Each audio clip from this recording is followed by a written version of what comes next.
Eme catchy na tagline. Welcome to episode 4 of trying Dubai Chewy Cookies. So earlier we were in Tagaytay and may nakita kami sa Ayala Mall Serene. The shop's name is Cloud Bites. So we got 2 pieces. Ito siya. Ayan. So, actually, 4 yung flavors nila. So, this one, I got the original pistachio. This is Biscoff. Yung Dubai Chewy Cookies nila is 130 pesos per piece. Regardless if you're gonna buy 1 piece or 2 pieces or 4 pieces, it's still 130 pesos per piece. So, I guess this is so far yung most expensive, no, na titikman natin. Halos katabi siya ng SNR. Ito na siya. Uy.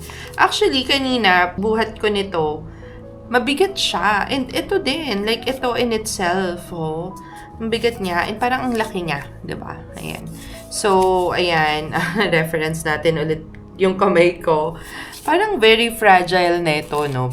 Eh, parang so far, parang ito yung softest na Dubai Chewy Cookie na I've ever handled. Medyo nag-moist na siya kasi syempre may travel time pa kami from Tagaytay pa uwi. Malaki siya. And mabigat. Okay, so let's try the stretch test by biting into it.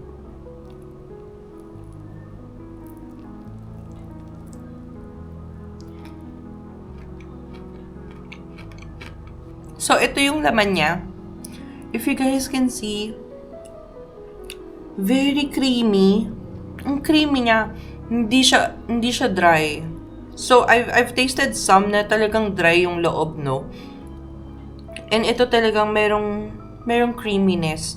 And ayan, stretchable naman siya. Slight. Pero ang dami rin ng laman sa loob. And very crunchy pa yung katayfi niya.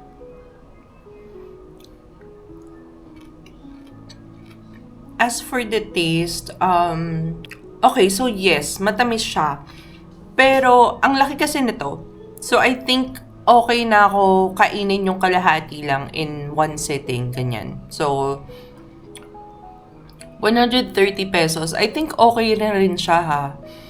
Kinaiba niya dun sa mga natikman ko before na talagang creamy yung katayfi feeling sa loob. So that's it for our episode 4 of trying Dubai Chewy Cookies. Ayan, so suggest lang kayo guys so I can try other stores in Cavite. Eme, sa susunod ulit.